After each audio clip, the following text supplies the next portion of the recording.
Hi, everyone. I'm your host, Dave Sands. Welcome to the Food Origins podcast. I'll be talking to people about their unique stories with food. And as a quick reminder, the restaurants and gear talked about on each episode can be found on my website, foodoriginspodcast.com. I appreciate your support. Thanks for listening.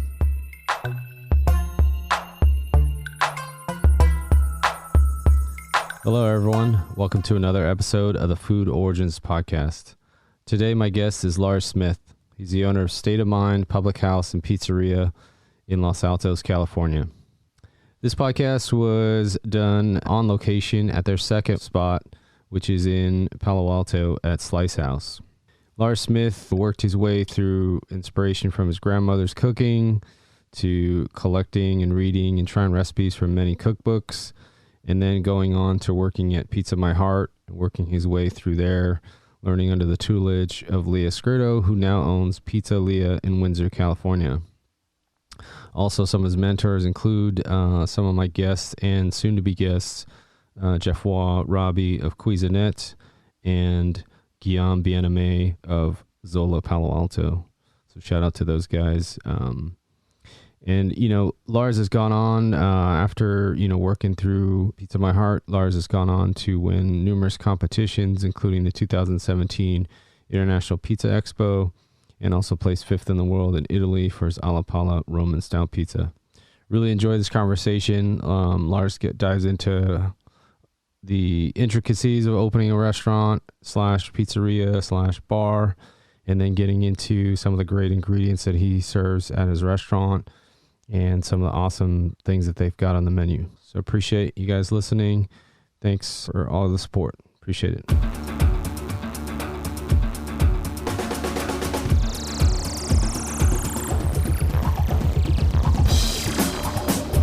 Boom, boom. We're live. Thanks, Lars, for coming on. I appreciate it. I'm here with Lars Smith of State of Mind Public House and Pizzeria, and we are on location in Palo Alto, California, at Slice House, Palo Alto. Yeah. So thanks for coming on, Lars. Appreciate it. I'm excited to be here. Yeah. Let's go right into it. Let's tell us about yourself and tell us where you're from and all that good stuff. Well, that could take an hour. No, what's really cool about what we're doing right here is This is where I'm from. Yeah. My parents, I told you just a minute ago, but my parents, I still have a house about 3 blocks from where we are. And then I also kind of grew up across the street from here, but this is my neighborhood. Born and raised here in Palo Alto. My dad was born and raised in Palo Alto. My mom was born and raised in Los Altos, one city over, where our other restaurant is. So this is literally where I'm from. That's awesome. We're sitting in the Taco Bell that my brother and I used to cause trouble at when we were kids. A lot of trouble.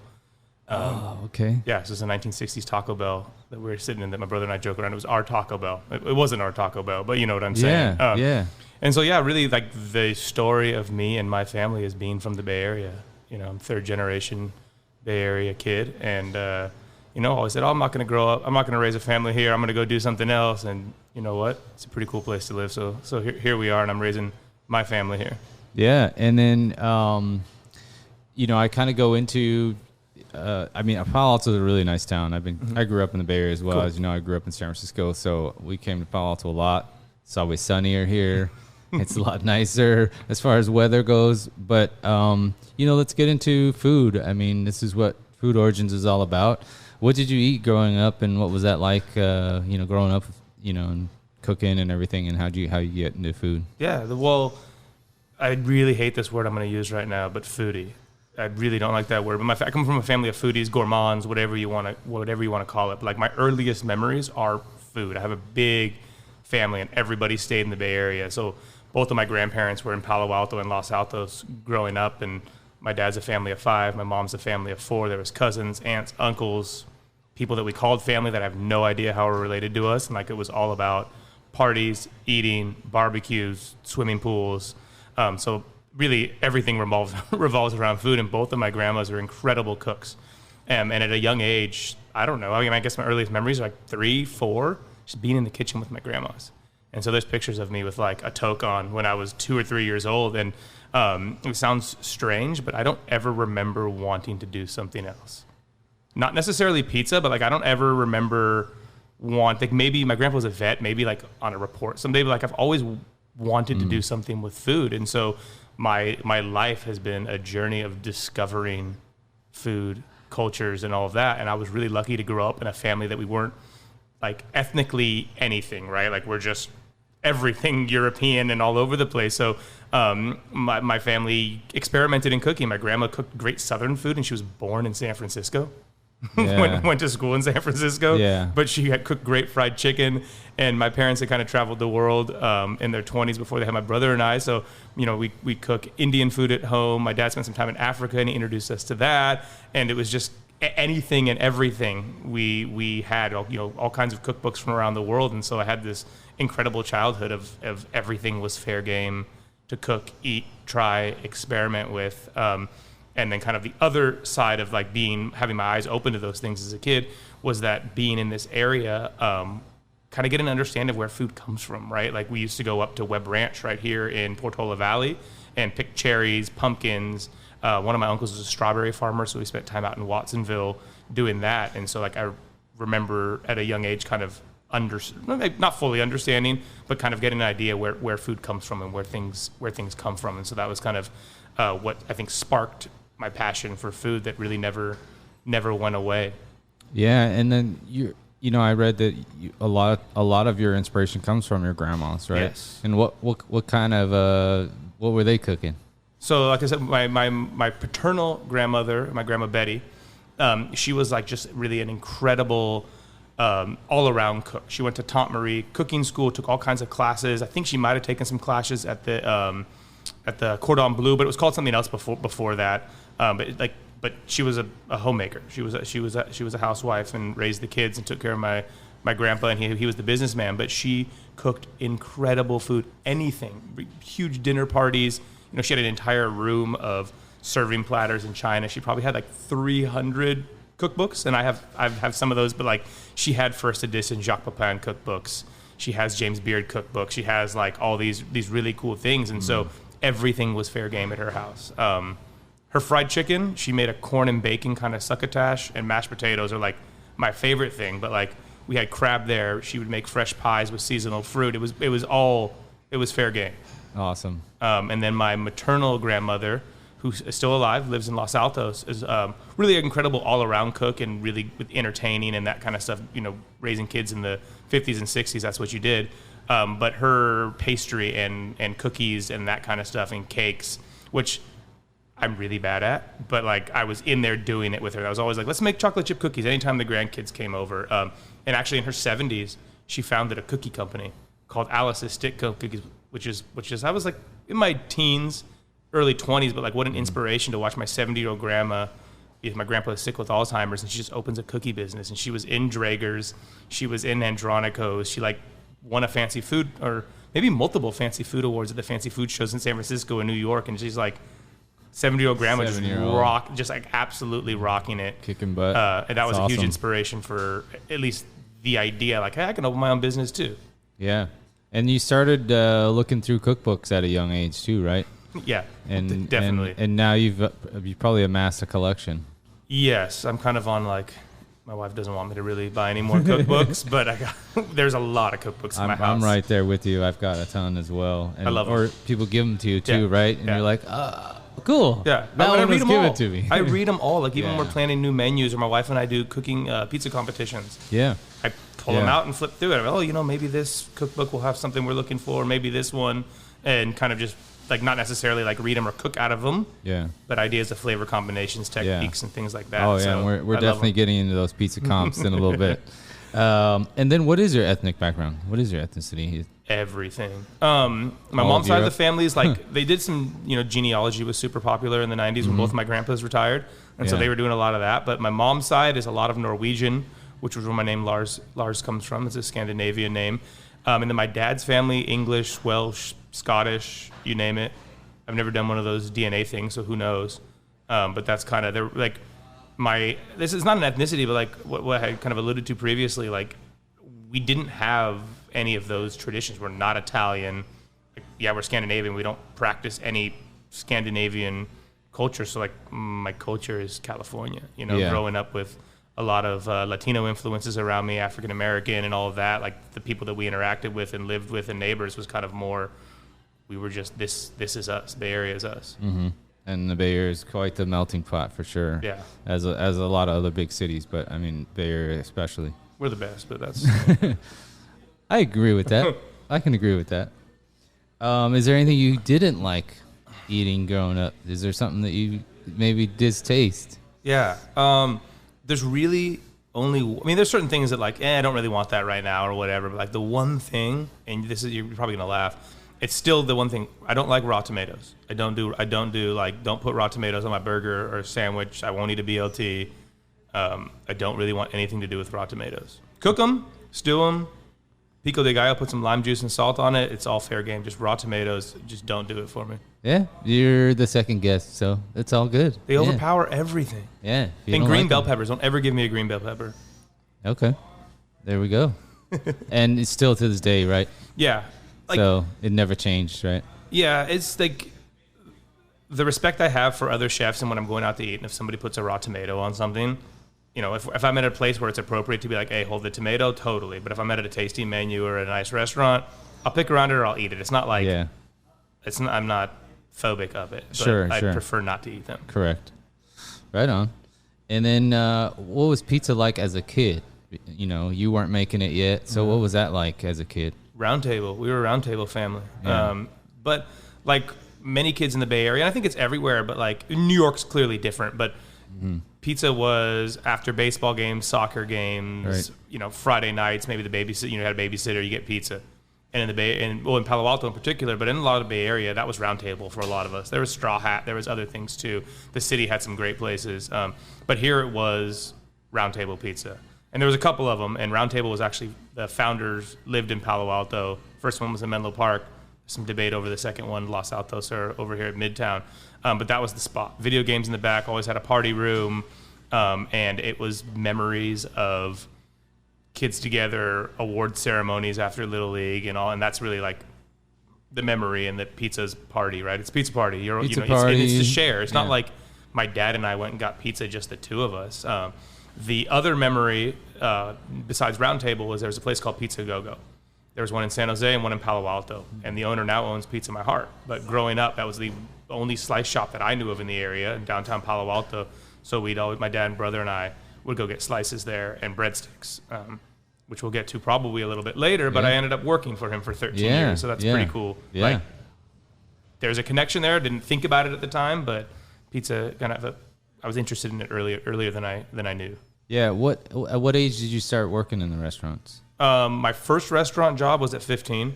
Okay. At Bodine's Bakery, sourdough bakery and cafe at Stanford Shopping Center, which almost ruined the business for me.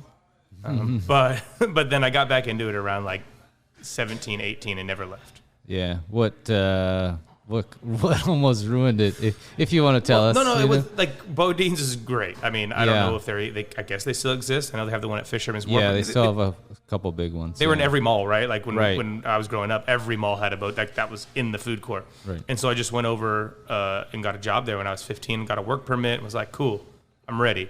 And it was just a weird vibe. The staff was really, really close, which was good for them, but like weren't real interested in showing me what was going on as a 15-year-old. I was probably a little immature, but like I was running the espresso machine. Like I don't know if that's legal, and I didn't know how to. There's just like, hey, there's the chart on the wall. That's how you make it. Go make it. And so I was serving people weird stuff. They're like, that's not an Americano. I was like, drink it. Like I had no idea, and it was just. I don't want to say disorganized. I mean, I don't know anybody there anymore. Like it was a probably well-run operation, but I didn't get a lot of attention or like training there. Yeah, so I'd show up to work you were just like thrown to the what the hell. Some of the cooks were cool to me. A lot of the front of house staff, they all spoke Spanish at work, which I understand now. I know a lot more Spanish. I understood a little bit at the time, but I wasn't really included in that. And I was just like, show up to work and be like, what is going to happen today? Yeah, just like completely lost. Yeah. So I went into retail for a little bit, but retail's not for me. Yeah. And then getting into adulthood, we'll get into some of the adulthood, and then we'll get into what you're currently, and gradually getting up to where you're on. You got some best and worst restaurants around the world or here? So we'll get into, kind of your adult eating and... Yeah. Well, like, worst is tough because I I mean, I'm sure I've had some bad meals, but those are not like memorable.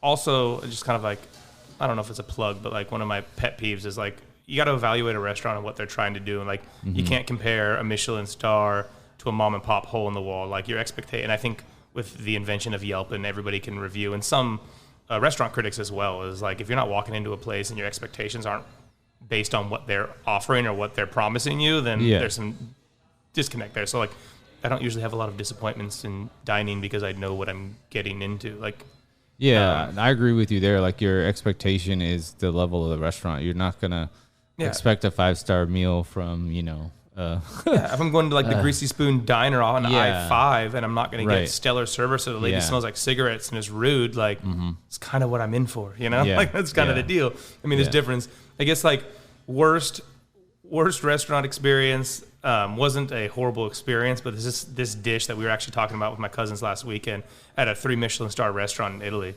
And it was an incredible restaurant. I'm not going to say the name, but there is this dish that came out, and it probably made sense to Italian palates. Right. But it was like formed avocado puree leaves that were chilled with escargot and like some herbs, and it was, dude, there was no texture. It was really hard to get down. That was one of the worst. And I'm like pretty open-minded about things, and this was, I don't know on what level it worked for people. Some of the best, well, my favorite restaurants locally, I love State Bird Provisions. Everybody loves State Bird Provisions, but that's like my kind of eating where you can just get fat and say yes to like all these dim sum carts. And then locally is Zola's. My friend Guillaume owns that on Bryant here in Palo Alto. I'm actually going to interview him at the end of the month.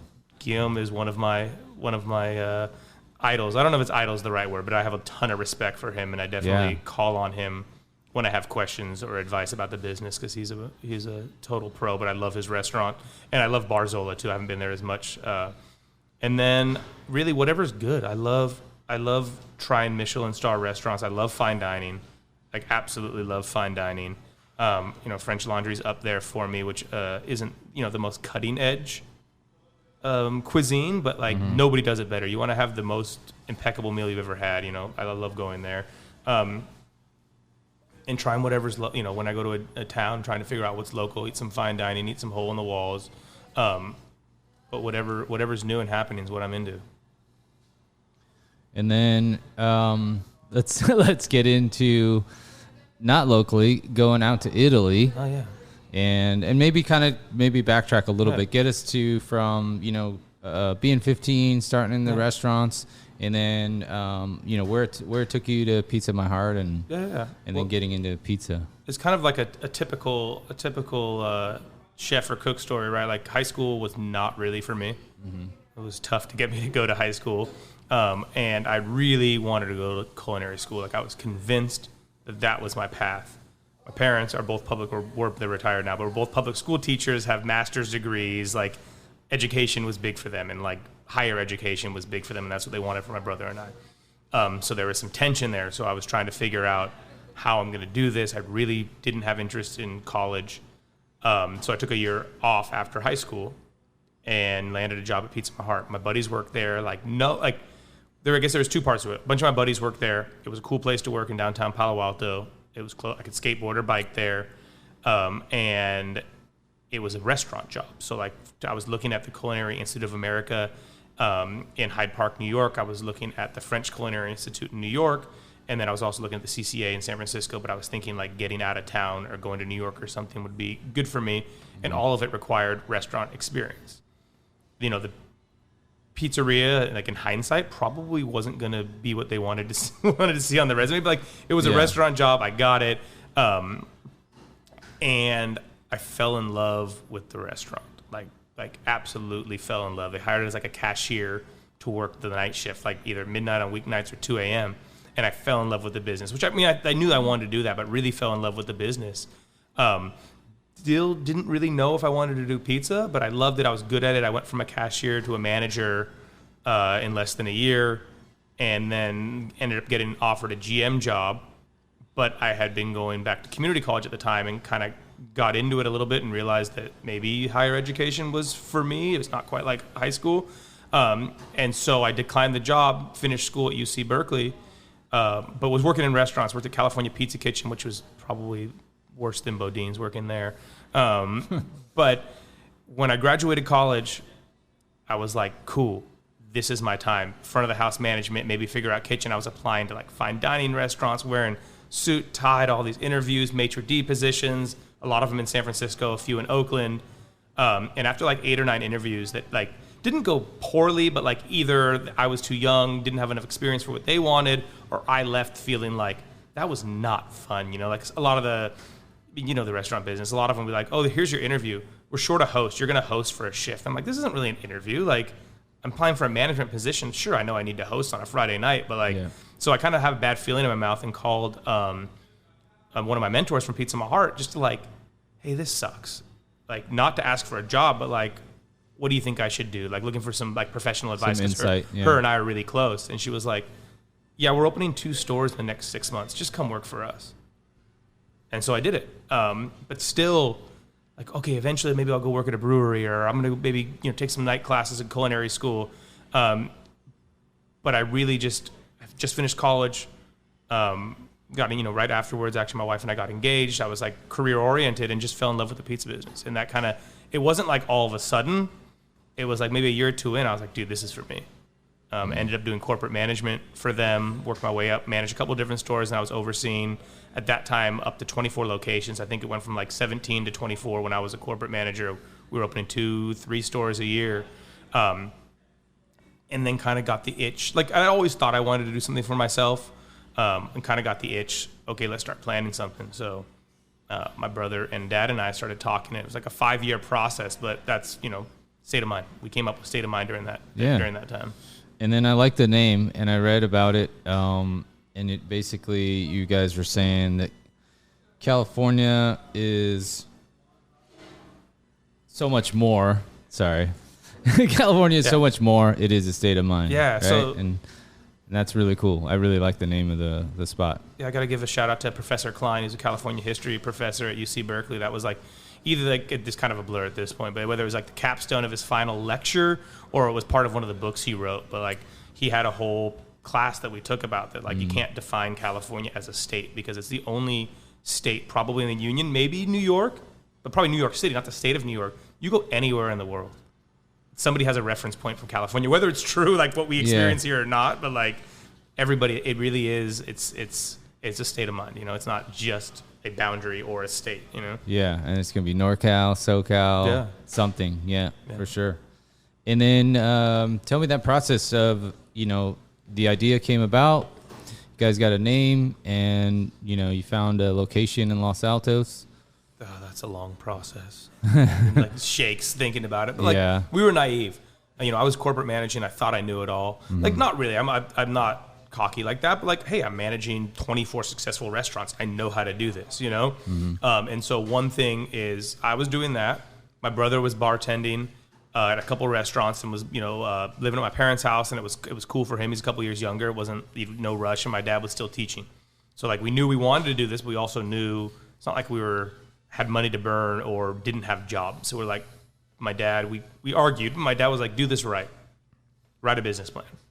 Not a 5-page business plan, write a full business plan. So my brother and I actually spent about 2 years doing that, and ended up with like a 50-page document that was not just Los Altos, because we didn't have that location yet. It was, you know, market analysis, sample menus, concept, mission statement, executive summary, sample schedules, and like, none of that stuff's actually what happened because that's not how a business plan works. But like the idea that my brother and I had to sit for 2 years off and on, you know, met a couple times a month just to plan this restaurant, and not a restaurant, but like it's a brand. I don't know, we have 2 now, but like we have on paper what this all means. Yeah. So that helped us a lot, and it also helped us secure SBA funding, which is really hard to do for a restaurant as a startup. And we did have to put collateral down, but we created a robust enough business plan to be able to have bank backing on it, which was huge for us. Awesome. But it took like 5 years. Yeah. And getting a restaurant when you don't own a restaurant, like getting a lease assigned to you, is a really hard thing to do in the Bay Area with a really competitive real estate market. Is that we had a lot of places that we probably looked at 15 places before Los Altos. Oh, we'd love to lease to you. It sounds like a great concept, but it's not proven. And you're like, well, how do you prove a concept if nobody will open the door? And we actually didn't get the lease in Los Altos. Somebody else got it. They bailed after 6 months, and we got a call back from the landlord. So yeah, and I'm sure you tried Palo Alto as well, right? We did. There was a couple. We went to contract with a couple second-generation restaurants, and pardon me, but it didn't work out, and I'm really happy it didn't work out. The Los Altos was kind of a B location. And we actually, like, private investors, some of my dad's friends, some of my friends were like, dude, that's a horrible location. Sorry. It's all right. I like the location. I mean, when I first found it, and I was telling you, me and my wife went there. And it works, but, like, when it was like an English pub first before. Looking at it, yeah. It was ugly. Hopefully the guy who owned it before is not listening. But it was, like, people liked it, but it was an English pub. Like, he had blinds in all the windows, carpets on the floor. It was painted red, like weird, like copper things dark around the bar. It was dark. And you're in a parking lot, not on a main street, and it's like a fishbowl with all those windows. But the parking lot and the long curb helped us in the pandemic, and the space, it worked out. But it certainly wasn't a given. It was what we could get. And What year did you guys open? We opened in 2018, so we signed the lease in 2017. It was a long process. We thought we were going to flip a restaurant into a restaurant. We ended up having to do a full remodel. But we opened January 10th, 2018. Awesome. It was an incredible experience. I don't ever want to do the way we did that again. Like, we have you hear this from everybody with a startup or whatever, but like collectively, my partners and I had like $200 to our name when we opened. We like really put it all on the line and made it work. Yeah. All on the line, but the bet paid off for sure. There was no. Yeah. Dad's house was on the line. There was no. We weren't. Yeah. We weren't going to fail. All in or nothing, right? And we were going to work there, right? There's a difference when you're opening something and it's like, oh, this is an investment. We're going to hire people. No, we were all going to work there. Yeah. I made every pizza for the first 6 months. Yeah. And then right before you guys opened, you started doing some competitions. Yeah. And tell us how you got into that, and then tell us about, obviously we know that you won in 2017, and we'll go into that pizza that won, and tell us all about that. So Pizza My Heart, one of the cool things that they started doing was competing, and they were doing all kinds of pizza competitions in like their mid 2005, 6, and then on, and they started winning some stuff. And a good friend of mine and a mentor, Leah Scurto, who owns Pizza Leah now up in Healdsburg, and Tim Silva, who's still a manager and owner of one of the owners of Pizza My Heart. They were like winning everything. And I was that's when I got back into the company after college, when I got back there and started general managing, and it was like a really like heady, fun time. And they knew how much I like cooking and kind of got me involved with helping them. Like whether it was like not really a sous chef, but like prepping with them, tasting before the competitions, going to the competitions to see it with them, particularly the big one in Vegas. And Tim Silva won in 2012, I believe. The traditional won the big thing and actually won Pizza Maker of the Year, which was incredible. And once that happens, you have to sit out for a couple of years. And so in 2013, I got an in with Pizza My Heart, and I was hooked. Like, I'm not a competitive person. I was like 16 years old. You couldn't pay me to play a competitive sport. I played football, and that was the only sport I played. Like, Little League was done when the kids started throwing too hard when we were like 11 years old. I was much more into cooking and hanging out. But all of a sudden, I was hooked, and I was a little bit shy, not good at public speaking. And all of a sudden, there's cameras in your face and microphones, and I just ate it up. And so when 2017, when we knew that we were going to open State of Mind, we were actually working at we were part owners of a different restaurant with a friend, helping out his brewery. And I was like, hey, we should go to this Pizza Expo. Like, what if we won this pizza competition before we open? And it was kind of like total pipe dream, right? Like, we'd probably been drinking beers and all that. My brother like, let's do it. And so we started developing this, working on working on a recipe. And we're like, we have nothing to lose. We're going to go to Expo. We'll meet people. We'll see some equipment, and we'll compete, and we'll try really hard. And I won, which was like nuts. Like absolute. I was so ill prepared to win that. And then Food Network was filming. And then there's like the next, once you win your competition, you go into like a best of the best with the people that won the different categories. Yeah. And I got absolutely smoked because I was like, sure, I went to win, and I'm telling you that we planned to win, and we were saying, what, this would be great for the business. And then I did win, went to the next round. I was like, oh, shit. I never thought about this. Like winning, like, oh, God, I got to make another pizza? Like, I just put it all on the line. Right. But that opened so many doors for me. Like, that was an incredible, like, we joke around. It was my wife was pregnant with my daughter at that point, so she didn't come. So it was my brother, our business partner, Amy, and myself. And it was like the trip of a lifetime. It was such a, we had been working so hard at this other restaurant, not really make it. The restaurant was okay, but like we weren't making any money, and we were playing this one, and we were like, all of a sudden, these doors open, and people knew who we were. Yeah. And I'd already been in the pizza business. I knew people. Like I'd go there, I knew people. I'd been around the competition scene, but like winning was like, holy crap. Yeah. People are asking, hey, do you want to try my product? Hey, can I come sample you this? Hey, have you ever thought about doing this? It opened like every door. That's awesome. And then I started saying yes to every competition anywhere at any time after that, which became a little much. But I started having the success and known as the guy that wins pizza competitions. I was winning competitions on the U.S. pizza team, going to there's Real California Cheese Napa. I won that one year. Or I didn't win the grand prize. I won a category. Made the finals a couple more times in Vegas, and it just kind of like turned in this thing. And really, that was never my plan, but it opened so many doors, and I met so many people in the industry through doing it, which led to Italy. Yeah. Tell us about Italy. Italy is the best. So in part of these competitions I was doing, which were all pizza competitions, I've done some other food competitions, but I'm good at making pizza. There's this thing called the U.S. Pizza Team, which is sponsored by an industry magazine, and they have all these things, but they do these qualifiers throughout the United States, and it's a cool team where there are operators from all the United States that, like, we do compete, but also we help each other, group chats, these kind of things to help each other with the business. And it's a really incredible group of men and women that I'm lucky to call friends. But there are certain qualifiers that if you win the competition for the U.S. Pizza Team, Galbani Cheese pays for you to go to Italy and compete. And that was like, I wanted to go do it anyways, but I was like, Leah Scurto had won before and got a free trip to Italy. She's like, you should do it. Like, all right, I'll do it. Let's go to this one. Ended up going to Cleveland, Ohio, and won this competition and got a free trip to Italy in 2019. And I haven't traveled much. I never really had the travel bug. I had the work in the restaurant bug in my 20s and just work all the time. Sure. And so it was my first time to Europe, and I absolutely fell in love with not only the going to Italy to make pizza. Like, holy crap, dude. Like, somebody who makes pizza every day goes to the birthplace of pizza and competes. But this competition is absolutely insane.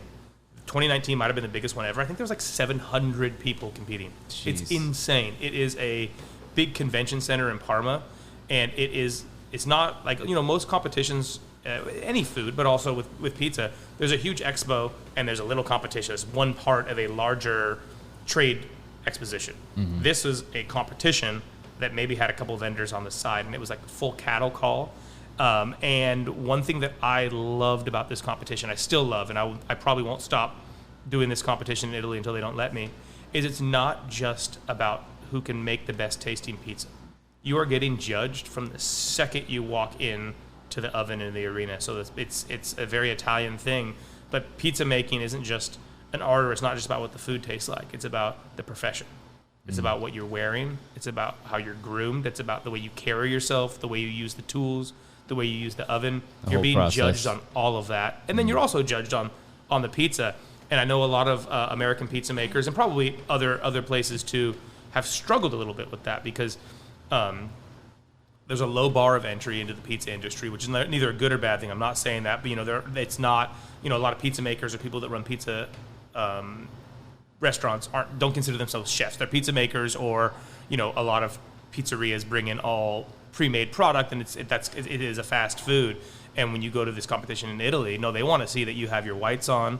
That's the traditional baker pizza uniform. They want your nails need to be clean. You can't be wearing jewelry. You need to have a hat on. You need to know how to use the tools, the oven, and all that. And for me, as somebody who I've worked in other kitchens, helped in catering, but for me, I take being in a kitchen very, very seriously. I was like, yes, like I'm into this. Yeah. And that was fun. Yeah, and you were made for it. I was made for it. And it was like, I didn't even understand all of it, because there's like social, like cultural mores and things that I didn't even know, because there's like written rules and unwritten rules, because that's just how you make pizza. And I was like, there were some people that I was traveling with that were totally frustrated by it. And for me, I was like, this is it. I want to do this every day. Awesome. And then we went back again this year, the pandemic. I won another free competition in 2020. I guess it would have been early in 2020. But I got another free trip, and then the pandemic happened. But we got to go this last March, and my wife went with me again, and I signed my wife up to compete. She's competed in Vegas before and done well in Atlantic City. And she's a wonderful cook. She doesn't cook daily in the restaurants or anything like that, but she knows exactly how to do it all. Right. And she had the same experience, and she actually kicked all of our butts in one of the categories. Beat almost everybody that came from the United States. Beat some really famous pizza makers. Wow. Beat me. And that was pretty special this last year, too, because I came 5th in the world in a style called pizza alla pala, which is pizza on the paddle or pizza on the shovel. And it's a Roman-style pizza that I had actually just learned to make proficiently, and went there and got 5th in the world, which was awesome.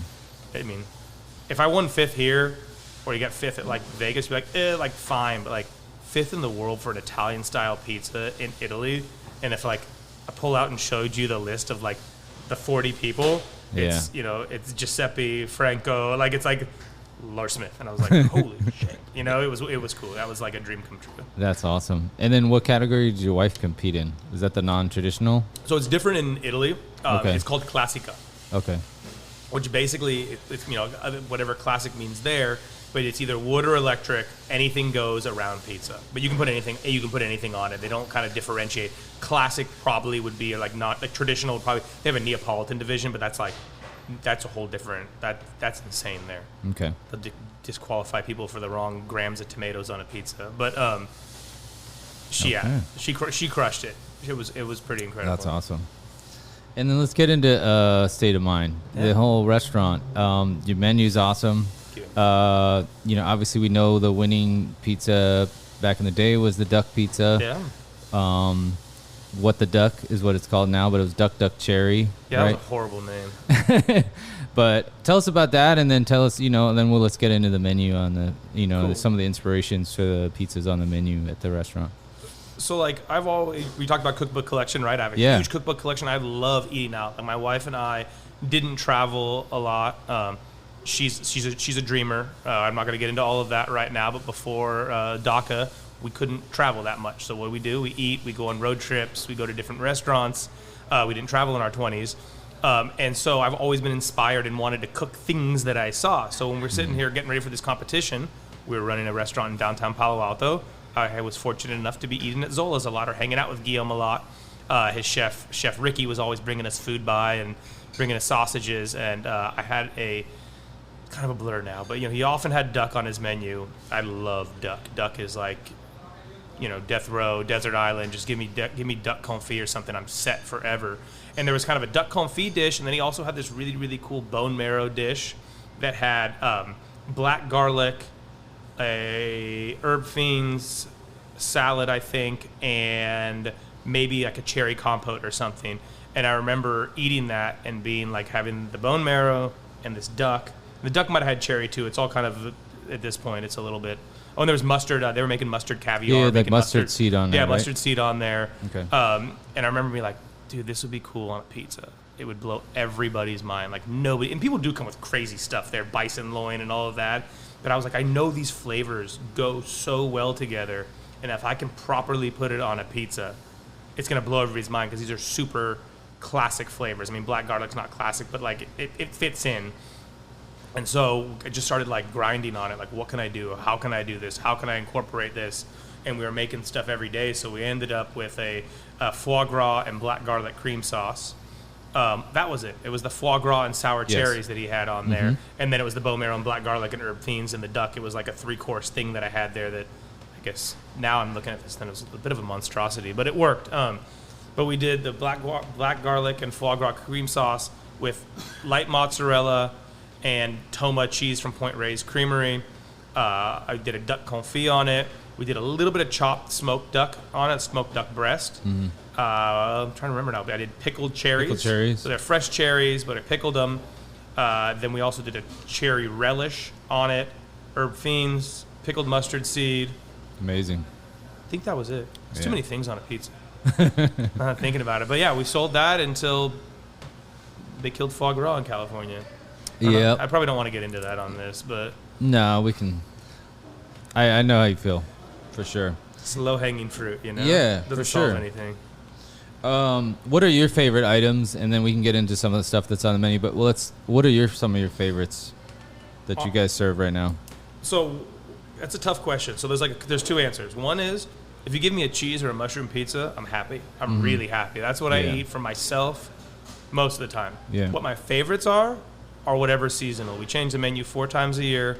We change 4 pizzas, a couple appetizers, a salad, the burrata set. We change that every 3 months. Okay. Right now, what do we have on the menu? The most popular that we have that I really like, I don't eat a lot of it, but it's called the elotero. It's kind of street corn inspired, which everybody does now. We thought we were cool when we started doing it 4.5 years ago. But we do a corn ricotta chorizo that we make in-house with a chorizo spice, jalapenos, micro cilantro, and we spray fresh lime all over the top when it's done. I love that pizza. I don't eat, it's a lot for me. I want about like a half slice of it. Yeah. That one's killer. And then I love our burrata. We do a burrata with peach and hot honey vinaigrette and the Yeah. fresh tomatoes. I push them to the side, but don't tell anybody that. Yeah, those are my favorites right now. And then just give a quick breakdown. Your pizza is, I was telling you, me and my wife love your pizza. I always tell people to go there. They don't believe me sometimes, but when they go there, like, oh, damn. I read that you have 3 rules for, making food, and it's 1 is execution, 2 is the idea, and 3 is the sell. But your food is all that, all in one spot, all in one bite, Yeah. And tell us about the pizza, the dough, the cheese, putting everything together, because even your cheese pizza is phenomenal. And then adding all the ingredients, and then we can get into some of the other names of pizzas and the other stuff you got on there. But just that basic one. Well, I think that like the approach for us has always been, it's not pizza. Like, I mean, obviously we make pizza, but I don't approach it by like, pizza, okay, let's get our canned pineapple, let's get the canned olives. Like, I don't approach pizza is what I make, but like I approach it as, I'm still reluctant to call my a chef. I always have a chip on my shoulder for never having done culinary school, but I think I've earned that title at this point. But I've always approached it from I want my food to make sense. It's so easy to go to a place that like bagged onion rings, bagged French fries, pre-shredded cheese, sauce is ready to go, and I'm not knocking that. I eat at those places all the time, but for me, to keep my interest, to keep the bar high, and to keep things creative, we came from approach is that we're going to put things together that taste good, that make sense, and tell a story. So even with our cheese pizza, we only use California mozzarella. I know that people claim what Wisconsin, upstate New York makes the best. I'm sitting here 100 miles from Tulare County where they make incredible mozzarella, and sure, it might not have the fat content, but like we're always going to use California cheese. There's very few cheeses that we don't use that are not from California we use in the restaurant, like almost zero. The sauce is from Bianco di Napoli. Rob Di Napoli is a friend of mine. They come out in the Central Valley, and his attention to detail in making he doesn't own a cannery, so he focuses on the best quality tomatoes and overseeing the operation. Those mean something to me. They're meant to be together. It's not just whatever's cheapest or everybody else uses this sauce. I'm thinking of things that go together. And the dough is a constant evolution, to be honest with you. What we opened 4.5 years ago it's nothing like what we're using now. And so that is something that we're always tweaking with. We used domestic wheat flour for a really, really long time. And we've used multiple different ones, but in the last year we've switched to Italian flour, which I said I'd never do. But here we are, and I think we're making the best pizza I've ever made in my life right now, Awesome. which is incredible. And we take a lot of care in the dough. It is a 2 to 3 day process. I will never serve you dough that hasn't maturated for at least 36 hours. You will never taste dough. We shoot for 48 to 72, but service gets in the way sometimes, and you got to make things happen. And it's a slow cold ferment process. We mix it in our mixers here, handball every single one, and try to let it do its thing. And then how are you guys cooking the pizza? What ovens are you guys using? So we started with gas ovens because that's what I'd always known, and I kind of never thought, cool, baker's probably gas oven. That's what I've always used. Mm-hmm. And when I started traveling and competing, and particularly after we went to Italy, I was thinking that maybe these oven isn't getting me my dream pizza. What I envision the best pizza that I could ever make, I don't think these ovens could do that. So we started looking at electric ovens, which is kind of like a dirty word or here that nobody uses. Electric ovens are for bowling alleys and putt-putt golfs, you know? But the European, there are some being made domestically, but particularly European electric deck ovens are absolutely incredible. So we started doing that. We ended up buying in 2019, pretty soon after I got back from Italy, we bought electric deck ovens that go up to 900 degrees. You have full control of top and bottom heat, electric dampeners on it, like really incredible. And I think that absolutely changed the game for us. And so we cook much hotter. Super efficient. Super efficient. And really, like, as a, you know, as somebody who does care about the environment and have children and all that, it's a better choice. You know, burning, even though it's gas, natural gas, just burning that all day long, opposed to using electricity, which these ovens are much more efficient. They're not constantly firing. They're maintaining a temp. Like, if it's not always on, you still have a pilot on all the time on a gas oven. They're usually actually on all the time. But it's making the best pizzas I've ever made, and it's enabled us to like really, really dial in the bakes. That's great. That's awesome. And then you've got a nice spread of menu on here of pizzas and some cool names. You got the Ultimate. Yep. Frankie G. Mm-hmm. Who's that? Frankie Giovanni. Man, myth, the legend. He was or is a sales rep at a company that we used to use, a big broadliner, but he's a great pizza maker, bread baker, blues aficionado who, in a professional relationship, became a good friend of mine. And we joked around. We opened a restaurant in Pizza My Heart in Burlingame, and he was like, "Let me get a pepperoni and ricotta pizza." What, dude? Pepperoni and ricotta? I was like, "What do you mean pepperoni and ricotta?" Like, I don't know. We just like, it doesn't seem weird now, but at the time we were like, "That sounds mushy, dude." Like, what do you like? And we all got it. And we're like, "Oh, this is really good."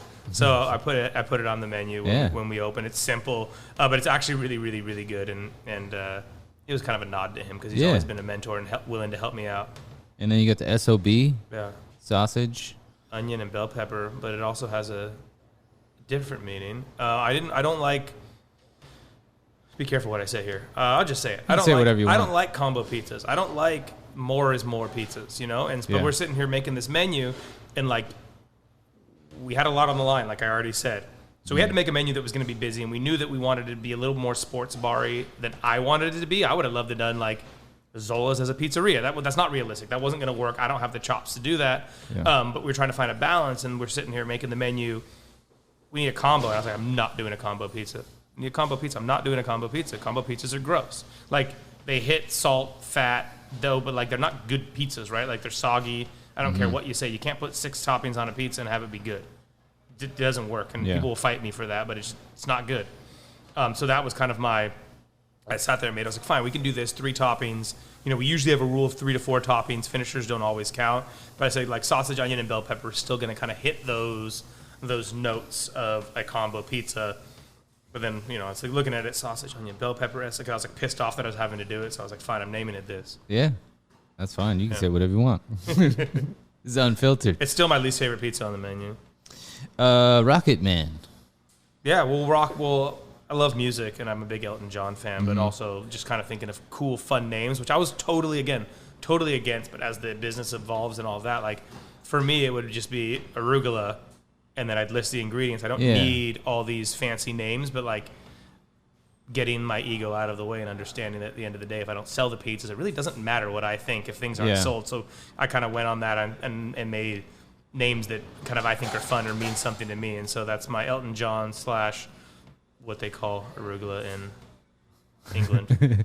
But you know, you're not wrong, because for a while everyone was just listing the entire dish for a while. Like, hey, we have this burger has ding ding ding, and the whole list was there.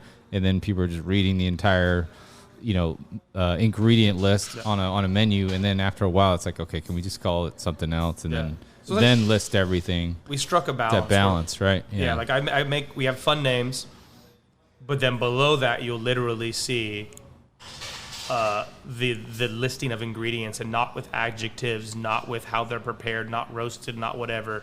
It's just the ingredients, because I want it to be a surprise. And also, I don't think, if you want to try it, I think you should try it. I don't think you need to know exactly what every ingredient is or how every single ingredient is prepared. And I don't like the word hate. I'm telling my kids not to use the word hate. I dislike when you put silly adjectives in front of something, fresh this. It's like, well, of course it's fresh. Or like, tasty this, juicy tomatoes. You're like, well, of course they're juicy. Like, that's like Cheesecake Factory, CPK.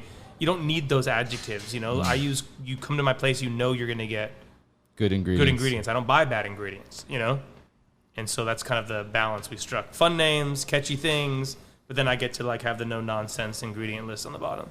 Yeah, and then you got grandma pie. Yeah, that was we were blessed to be really, really busy from the day we opened Los Altos. It was a blessing and a curse. So some of the things that we wanted to do kind of got thrown to the sideline, and we were trying to figure out ways to expand and broaden the menu within the confines of what we could do, the staff that we had, and the space that we had. And after coming back from New York, maybe in 2019, no, it had to been before that. I don't know when it was, but a grandma pie is a Long Island staple. It's a style of pizza that literally the story is grandma's made it for, Italian-American grandmas made it for their the grandkids on Sunday afternoon when they're getting supper ready, where you just take a dough ball, slam it into a sheet pan. Like, it's not a fancy pizza. And I love it. And it's thin. It's not a thick Sicilian. And so we serve our burgers on quarter sheet pans before it was trendy. I'm going to throw that out there, at State of Mind.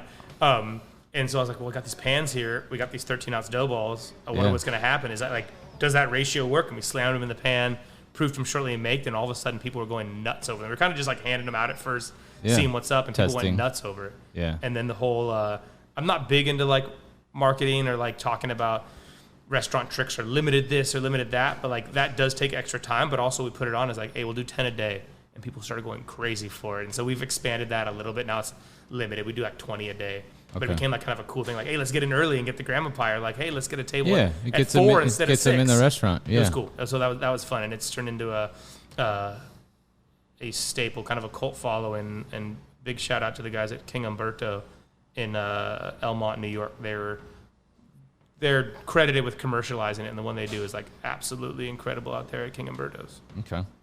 And you don't just have pizza on the menu. You got a lot of other stuff. You got jalapeno balls. Oh, yeah. Tell us about those. You said I can say anything. So that was that was a drunken adventure of my brother and I when we were running that restaurant in Palo Alto. And like, so we knew this short-term restaurant that we were running with a friend in Palo Alto who introduced Guillaume and I. And then actually how I know Jeffrey from Cuisinette. I know you did his too. Yes. A lot of great things happened from that restaurant. But it was small, shoestring budget, but I had a huge kitchen, a commercial kitchen to play with. And so we started experimenting for things for that restaurant, but also with the goal of like, hey, we have all this time to do that. I love jalapeno poppers. Like, you come over to my house for barbecue, we're doing bacon wrapped jalapeno poppers. And I was like, how can we do this, but like actually for service, right? I'm big on prep. Like, let's prep everything we can and everything's ready to go, and we just need to drop it, finish it. Right. I think it makes for better service. Doesn't really work with a jalapeno popper, like a bacon wrapped jalapeno popper. We're throwing it in the oven for 5 minutes, and like, I know that works for many people, and I was like, gotta fry it. So we basically made jalapeno poppers and threw them in the Robocoup. and then coated them with panko. Okay. And then we were like, really, we had been drinking, and it worked. Like the first time we had this ratio. I'm doing it. My brother's taking notes because I hate taking notes and following recipes. So, you have to do that as a chef. Yeah. And we dropped them in there. The original had bacon in it. Fried it, and we're both like, holy shit, how the hell did we do this? Like, with ingredients on hand that we were already using at this restaurant. And so we tweaked it a couple more times, pulled the bacon to make it vegetarian friendly, threw some smoked mozzarella in it. And they turned into these like just killer little poppers that people go wild. I mean, the amount of time that we spend on making those by hand at the restaurant is pretty insane. It's a labor of love. That's awesome. Yeah. I had your develed eggs. The deviled eggs are really good. I love deviled eggs. It's like tailgate food. I don't know. Like, those are the things that I love to eat. And it's kind of, I guess they did have a resurgence. People like deviled eggs, but I still think it's a weird thing to have on our menu, but I like it. It's not weird. I think, if you like deviled eggs, you go to, whether it's a deli or a bar or some, restaurant, people seek them out if they're there. They're just it's great. It's a given. With the beer, it's like, it doesn't get a lot better than that if you don't want a full meal. And you got wings. I love me some chicken wings. Your chicken wings are good. I've had the jalapeno lime. Yeah, those are very good. That's the buffalo. The original buffalo sauce Mm-hmm. is the only thing on our entire menu that's not my recipe. Okay. It's my brother's recipe. He claims he doesn't cook. That's Andrew. Andrew doesn't like being in the kitchen. That's 100% his. Like, took a couple of years from his buddies, and he'd always make it for their fantasy football draft and all that. And that's his recipe. That's awesome. I'm pretty proud of that. Yeah. Shout out to Andrew. Yeah. And then obviously you got an extensive beer menu, which your brother handles most of, and yeah, we're big beer people. Yeah. So shout out to my pops, who I guess I've given him credit for getting the kids into beer, but he was like forefront of craft beer. Like, I remember in the 80s. I mean, I was born in '84. My brother was born in '86. I remember really by like the late '80s, early '90s, we'd be on road trips. They're both teachers, and we'd pack up the VW bus. My dad's a bit of a hippie. We'd pack the VW bus up and go to, Oregon coast, go out to the Grand Canyon, just get in the car and drive. And my dad was already pretty early on like, hey, I heard about this brew pub. Hey, like he'd be dragging the family. I gotta go check out this beer spot. Or I heard they have good, so he was into craft beer in the 80s when it started. So like my brother and I never really knew any different. He was always drinking Sierra Nevadas and Mendocino brewing companies. And so when we started getting older, we started home brewing with him. And it kind of just turned into kind of a family passion too. So it's pretty cool to see. That's awesome. Yeah. Really awesome. I mean, lots of stuff. Is there, and then getting into, some closing thoughts, but I get into a couple things. I love gear. I love cool stuff. Obviously, this is a gear-centric podcast with all the stuff we're doing, but do you got a favorite tool or something in the kitchen? I have a go bag. You do have a go bag. Yeah. Ooh. Like my Messermeister bag, but like what I have usually packed, like even for competitions, I take that bag for daily use. I used to bring my knife bag with 14 knives. What the hell do I need 14 knives here for? Mm-hmm. My guys are doing most of the prep, but I like Japanese knives. I'm left-handed. I wear my ring on the finger, and I really like the rounded handles of Japanese knives and the weight on them, especially when you're working all day prepping. We're heavy on the vegetable prep, so I carry a santoku, a nikiri, a vegetable slicer, kind of the ribbon vegetable slicer, a thermopen, and sometimes a microplane, and that's all I need. If you give me one more, I take a Ben Renner mandolin. Awesome. I can do anything. I don't need anything else. I have other knives. I have other things, but I can pretty much do everything with those tools. Fantastic. And that's what I travel with. I used to travel with more, but like I think the more confident you get as a cook, the less you need. Yep. I got gadgets at home, a lot of them. Yeah. But that's I not was what I traditionally trained, and there was an Austrian chef in one of our classes, and he's like, you should be able to do almost everything with your chef knife. Yeah. Like, I don't want all these gadgets in the kitchen. Get them out, throw them away. You don't need them. You can peel with it. Yeah. You can, Yeah, you really don't need them, and I think you will be a better chef or a home cook, whatever you want to do. Right. If you can really master using a knife, and I'm not claiming that I'm a master. I think I'm pretty good with my knife cuts. Yeah. Japanese knives helped me get a lot better. I used to use heavy German knives, which are total workhorses, but Japanese knives changed my life. Yeah. But if you should be able to do most things with a chef's knife. Yeah, maybe we'll get a couple pictures of you go back. That'd be cool. Show everybody. And then one recipe or dish that you'd want everybody to try. At my restaurants or in life? Either one. Oh my God. Or both. Or both. Well, our restaurant is a cop-out, but it's just try the seasonal things, because I think I'm going to start preaching here, but that we've lost what food tastes like, right? Like, tomatoes don't taste good all year long. We're lucky that we're close to Arizona and Mexico, but like, tomatoes taste better. Pineapple tastes better when you're in Hawaii. Kale tastes better in the wintertime. Broccoli tastes better in the wintertime. Corn tastes better in the summer. Come and try the seasonal things on our menu. Even if they seem out there, I promise it will open your mind to what good produce can really be like. And then favorite anywhere else, go try the gnocchi at Guillaume's before he gets on your podcast. All right. I'll have to do that. I got 2 weeks. And then, closing thoughts. Any advice, promotions, any upcoming projects, anything new coming up? The floor is yours. And appreciate you, Lars, for coming on. So floor is yours, man. Say whatever you want to say. All right. We got 2 things, maybe 3. Okay. One thing is I encourage everybody to eat local. Go to your farmer's market. Try to find seasonal, local things to try. Support local artisans, for climate change, for local economies and all of that. But learn what's seasonal, what works for you in your diet. You'll find the food tastes better. It's more environmentally sustainable. It's better for the planet. all of that. And I try my hardest to do that at home, and I try to feed people in the restaurants the same stuff that I feed my kids at home, and that's really, really important to me.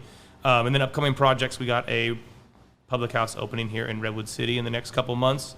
Pretty excited about that at Marsh Manor next to our buddies at Freewheel Brewery. That should be fun. It'll be a little version of Los Altos. And then just look out for what else we're going to do. You know, we're looking in San Jose. I really want to open a Roman style slice shop. We'll see if that happens. Thank you. Awesome. Thanks, Lars. And you guys are State of Mind Public House, I think, on social media pretty much. State of Mind Pub and State of Mind Slice House separate. We'll see what we do with the Slice House, the kind of separate concepts. But sure. But everything's up there online, and you can guys check them out. And I appreciate Lars for everything. Thanks for listening. Take care.